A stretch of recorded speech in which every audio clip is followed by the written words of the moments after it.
அனைவருக்கும் கோபிநாத்தின் அன்பு வணக்கங்கள் நண்பர்களே. ரொம்ப முக்கியமான பதிவுங்க. குலதெய்வ வழிபாட்டை பற்றியது. குலதெய்வ வழிபாடு அப்படிங்கிறது நமக்கு தெரிஞ்சதாக இருக்கலாம், ஆனால் ஒரு முக்கியமான விஷயத்தை பற்றி தான் இந்த பதிவில் நம்ம பேச இருக்கோம். முழுமையாக கேட்டுட்டு உங்கள் நண்பர்களோடையும் பகிர்ந்துக்குங்க. குலதெய்வ வழிபாடு அப்படிங்கிறது நம்ம வருடம் ஒரு முறை சில பேர் பண்ணுவாங்க, சில பேர் மாதம் ஒரு முறை பண்ணுவாங்க, சில பேர் வாரத்துக்கு ஒரு முறை குலதெய்வ ஆலயத்திற்கு போய் வழிபாடு செய்வார்கள். சில பேர்த்தினால குலதெய்வ ஆலயத்திற்கு செல்ல முடியாது, அதனால் இருந்த இடத்துலையே வருடம் ஒரு முறை வந்துட்டு கும்பிடுவாங்க, மாதம் ஒரு முறை கும்பிடலாம், வாரம் ஒரு முறை கும்பிடலாம், தினம் தினம் குலதெய்வத்தை வழிபடலாம். நம்ம புகைப்படத்தை வச்சே வந்துட்டு வழிபடுறோம். இப்போ ஏன் இதை குறிப்பிட்டு நம்ம சொல்கிறோம் அப்படின்னா, நம்மளோட மரபுகளில் ரொம்ப பின்னி பிணைந்தது அப்படின்னா இந்த குலதெய்வ வழிபாடு. அதை யாராச்சும் மறுக்க முடியுமா அப்படின்னா கண்டிப்பாக கிடையாது. இப்போ நம்ம தெய்வ வழிபாடு, இஷ்ட தெய்வ வழிபாடு அப்படின்னு சொல்லுவோம். இறைவனால் ஆட்கொள்ளப்பட்டு சிவபெருமானை வழிபடுவது, பெருமாளை வழிபடுவது, ஆஞ்சநேயரை வழிபடுவது, அம்பிகையை வழிபடுவது, இந்த மாதிரி நிறைய வழிபாடுகள் நம்மிடையே உண்டு. இதெல்லாம் நாம் இறைவன் பால் ஈர்க்கப்பட்டு நாம் வழிபடுகின்றோம். அது தன்மை அப்படிங்கிறது ரொம்ப சிறப்பானது. அதை பிடித்து கொண்டால் அந்த மோட்ச நிலை, முக்தி நிலை கண்டிப்பாக அது உண்டு. ஆனால் அதுக்கெல்லாம் யார் வேறாக இருக்கிறாங்க அப்படின்னு பார்த்தா இந்த குலதெய்வ வழிபாடு அப்படிங்கிறது வேறாக இருந்து வழிகாட்டி இருக்கிறது. இந்த காலகட்டத்தில் நம்ம செய்ய வேண்டிய விஷயம், நம்ம குலதெய்வ ஆலயத்தை பராமரித்தல் அப்படிங்கிறது. யார் குலதெய்வம்னா யார்? ஏற்கனவே நம்ம நிறைய மரபுசார் அறிஞர்கள் இந்த மாதிரியெல்லாம் விளக்கம் கொடுத்திருந்தாலும் தெளிவாக தெரிந்து கொள்ள வேண்டிய விஷயம், நமது முன்னோர்கள் அப்படிங்கிறத தான் நம்ம குலதெய்வ வழிபாடாக செய்கிறோம். நம்ம குலத்தை காத்த சாமி அப்படின்னு சொல்லக்கூடியவங்களை இன்றளவும் எண்ணி பார்க்கின்றோம் அப்படின்னா அது நம்ம மரபுகளில் பின்னி பிணைந்து இன்றளவும் வந்திருக்கிறது அப்படிங்கிறத நம்ம பெருமையாக சொல்லிக்கொள்ள வேண்டியது இருக்கிறது. அப்போ என்ன, இப்போ குலதெய்வ வழிபாடு அப்படிங்கிறது செய்கிறதுனால என்ன கிடைச்சிரும்? சகலமும் கிடைக்கும். மன நிம்மதி கிடைக்கும், ஆனந்தம் கிடைக்கும், அப்படியே ஒரு அற்புதமான உணர்வானது ஏற்படும். எப்படி? நம்ம மரபுகளில் சொல்லப்படுறது தாய் தந்தை இறைவனாவார்கள். அப்போ அவர்களின் காலில் விழுந்து முதல்ல ஆசீர்வாதம் வாங்கு அப்படிங்கிற அந்த மரபு நமக்கிட்ட உண்டு. தாய் தந்தையும் இறைவன் அப்படிங்கும் போது அந்த வம்சத்தில் வந்த அனைவருமே நமக்கு இறைவனாகத்தான் இருப்பார்கள். இந்த வம்சத்தை தோற்றுவித்தவரும் நமக்கு இறைவனாக இருப்பார், அந்த வம்சத்தை காத்தவரும் இறைவனாக இருப்பார். அவர்களைத்தான் நம் குலதெய்வமாக வழிபடுகின்றோம். அப்போ அதில் எதுவும் தவறு இருக்கா? கண்டிப்பாக கிடையாது. அப்போ குலதெய்வ வழிபாடு செய்யணும். குலதெய்வ வழிபாடு கட்டாயம் ஒருவர் செய்தாக வேண்டும் அப்படின்னு வச்சுக்கலாம். ஏன் இந்த இடத்துல இதை குறிப்பிட்டு சொல்ல வேண்டியது இருக்குன்னா, இன்றைய காலகட்டத்தில் ஞானியர்கள் வழிபாடு, சித்தர்கள் வழிபாடு, இன்னும் இஷ்ட தெய்வ வழிபாடுகள் எல்லாம் பல்கி பெருகி இருக்கின்றன. அது எல்லாமே ரொம்ப சந்தோஷம் தரக்கூடிய விஷயம். ஆனால் அதுக்கெல்லாம் ஆணி வேராக இருந்தது என்ன அப்படின்னா, நம்ம தாத்தாவோட ஐயா இந்த மாதிரி இருந்தவங்கள்லாம் நமக்கு அந்த வழிபாடுனா என்னன்னு சொல்லி தருவதற்கு பயன்படுத்திய குலதெய்வ வழிபாடு அப்படிங்கிறதான் நம்ம இந்த அளவுக்கு இன்றைக்கி நமக்குள்ள ஒரு புரிதலை ஏற்படுத்தி இஷ்ட தெய்வ வழிபாடு, அந்த மோட்சம் முக்தி அப்படிங்கிற விஷயத்தை பற்றியெல்லாம் நம்ம யோசிக்க ஆரம்பிச்சிருக்கோம்.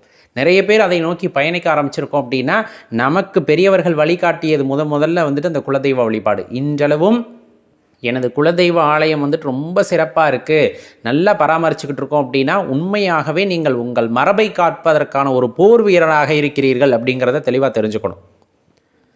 ஒருத்தரோட வரலாற்றை அழிக்கணும் அப்படின்னு நினச்சா நிறைய விஷயங்களை புட்டு வைப்பாங்க. அவங்க சார்ந்த சில விஷயங்களை எடுத்து விட்டால், அவர்கள் கல்வி முறையை சரித்து விட்டால், இப்படி எல்லாம் சொல்கிறதில் அவங்க குலதெய்வ வழிபாட்டை நிறுத்த வைத்து விட்டால் உனது அடையாளத்தை நீ இழந்து விடுவாய் அப்படிங்கிறது நிறைய பேருக்கு தெரியும். அதை வச்சு தான் நிறைய இடங்களில் என்ன ஆகுது அப்படின்னா, இன்றைக்கி திடீர்னு நிறைய புது கடவுள்களாக தோன்றுகிறார்கள். நம் இஷ்ட தெய்வ பெருதெய்வம் அப்படிங்கிறது வேறு. அது நமக்கே வழிகாட்டப்பட்டது. இப்படி போகணும், சிவத்தை இப்படி வழிபட வேண்டும், பெருமாளை இப்படி வழிபட வேண்டும், இதெல்லாம் வேற. இன்றளவும் நம் மகான்களை மதிக்கின்றோம். இன்னும் சொல்லப்போனால் சித்த பெருமக்கள் எல்லாம் நம்முடன் இருந்து வழிகாட்டுகிறார்கள். ஆனால் யாருமே எந்த இடத்திலும் பணத்திற்காகவோ பொருளிற்காகவோ ஆசைப்பட்டவர்கள் கிடையாது. சித்தர்களும் சரி, நீங்கள் எந்த ஞானியர்களும் சரி, எதையுமே வேண்டான்னு துறந்தவங்க. இன்னும் சொல்லப்போனால் ஆடைகளைவே கலைந்தவர்கள். இதுவே எனக்கு பாரம் அப்படின்னு கலைந்த அந்த ஞானியர்களை வைத்து இன்று காசு பார்க்கிறார்கள். அப்படிங்கும்போது உண்மையாகவே அந்த இறைநிலையை அடைந்தவர்களின் மனதெல்லாம் தாண்டி இருப்பார்கள். இருந்தாலும் இன்று அவர்கள் அப்படியே ஆன்மாவாக இருந்து பார்த்து கொண்டிருந்தால் எவ்வளவு ஒரு தர்ம சங்கடமான சூழ்நிலையில் இருப்பார்கள் என்று நினைத்து பாருங்கள். அந்த வாழ்ந்த சித்தர்களாகட்டும் ஞானியர்களாகட்டும் யாராவது ஒருத்தர் சொல்லுங்கள், இன்னார் இவ்வளோ லட்சம் கொடுத்தாங்க வாங்கிக்கிட்டாரு, இன்னார் இவ்வளோ சாப்பாடு கொடுத்தாரு சாப்பிட்டாருன்னு ஏதாச்சும் நிகழ்காலத்தில் வாழ்கின்ற சித்தர்களை முதற்கொண்டு நீங்கள் பாருங்கள். நிறைய பேர் இருக்காங்க, நம்மகிட்டே இருக்கிறாங்க, நம்ம யாரும் அதை பெருசாக அவர்களை கண்டுகொள்வதில்லை. ஞானியர்களும் உண்டு தான். 10 பைசா ஒருத்தரிடம் இருந்து வாங்க மாட்டாருங்க. அப்படிப்பட்டவங்க தெய்வ நிலையை அடைந்தவுடன் இன்று இருக்கின்ற பெரும் ஒரு அவஸ்தை என்னன்னா, அவர்களுக்கு எல்லா இடத்திலும் கோவில் கட்டுகிறார்கள். நல்ல விஷயந்தான், கோவில் கட்டி வழிபடணும் இல்லைங்களே. ஆனால் அது ஒரு குறிப்பிட்ட தாற்பயமாக வைத்து அதிலிருந்து பொருளை சம்பாதிக்க வேண்டும் என்ற எண்ணம், அதுக்குள்ள ஒரு ஒரு அட்வர்டைஸ்மெண்ட் ஸ்ட்ராட்டஜி, அதெல்லாம் எப்படி எதற்காக அப்படின்னு இதை கேட்டால் நிறைய பேருக்கு கோபம் கூட வரும். நான் என்ன சொல்ல வர்றேங்கிறத புரிஞ்சவங்களுக்கு. முதலில் நாம் செய்ய வேண்டியது அங்கங்கே கொண்டு போய் லட்சக்கணக்கில் கொடுக்கறத நிறுத்திட்டு, அங்கங்கே லட்சக்கணக்கில் கொண்டு போய் கொடுக்கறதையெல்லாம் கொஞ்சம் குறைச்சிக்கிட்டு தான தர்மங்களை செய்யுங்கள்.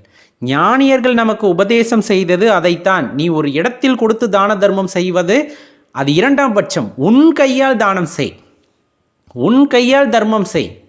நீ எதற்கு பிறப்பெடுத்தாய் அதை தெரிஞ்சுக்கணும் இல்லையா? உன்கிட்ட இறைவன் இதை கொடுத்திருக்க, உன் கையால் அதை செய்ய வேண்டும். உன்னால் ரொம்ப முடியல, நீ வெளிநாட்டில் இருக்க, அங்கே உங்களுக்கு கொடுக்கறதுக்கு அனுமதி இல்லை, அந்த மாதிரி காலகட்டங்களில் ஒரு பெரிய பெரிய கோவில்கள் எல்லாம் இருக்கிறது இல்லை, நீங்கள் இந்த ஊரில் இருக்கிறவங்க ஒரு நம்பிக்கையான ஆள்கிட்ட கொடுத்து செய்கிறீங்கிறது வேற. உங்களால் செய்ய முடிகிறது அப்படின்னா உங்கள் கையால் செய்யுங்கள். அதுதான் உண்மையான தானம் தர்மமாக இருக்கும். இதில் ரொம்ப முக்கியமான விஷயம், நம் மரபுகளை அழிய விடாதீர்கள். நான் கேட்டுக்கொள்வதன் அடியேன் கேட்டுக்கொள்வதெல்லாம், உங்கள் ஊரில் இருக்கின்ற குலதெய்வ ஆலயத்தை மீட்டெடுங்கள். உங்கள் குலத்திற்கான ஆலயம். அதை மற்றவங்க யாரும் வந்து வழிபடுவாங்களா? கிடையாது. உங்கள் முன்னோர்களை நீங்கள் தான் வழிபடணும். அந்த மரபுகளை அப்படியே அடுத்தடுத்த தலைமுறைக்கு நாம் கொண்டு போகணும். அது அழிஞ்சு போச்சு அப்படின்னா நீ யாருன்னு கேட்டால் இன்றைக்கும் சொல்ல முடியல. நிறைய பேத்துக்கு குலதெய்வமே தெரியல.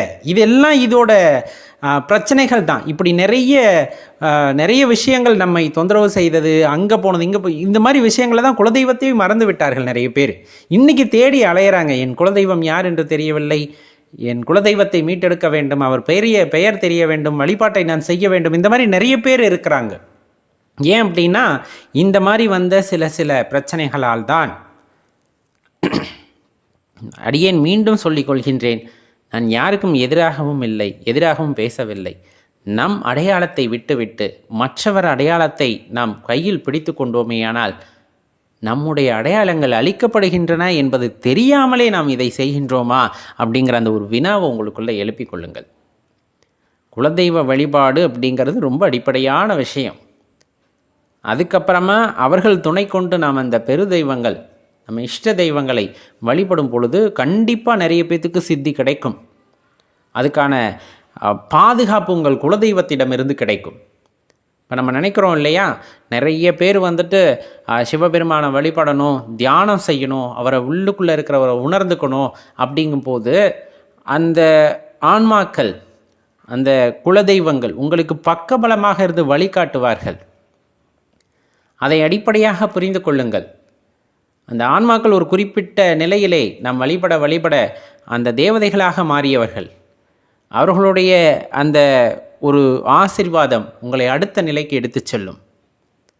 அதனால் எப்படி எங்கே போய் வேண்டுமானாலும் வழிபடுங்கள். உங்கள் குலதெய்வ ஆலயத்திலே விளக்கெரிகிறதா என்பதை உறுதி செய்து கொண்டு நீங்கள் வழிபடுங்கள். அப்போ தான் இறைவனோட அருள் பூரணமாக நமக்கு கிடைக்கும் அப்படிங்கிறதையும் தெரிந்து கொள்ள வேண்டும்.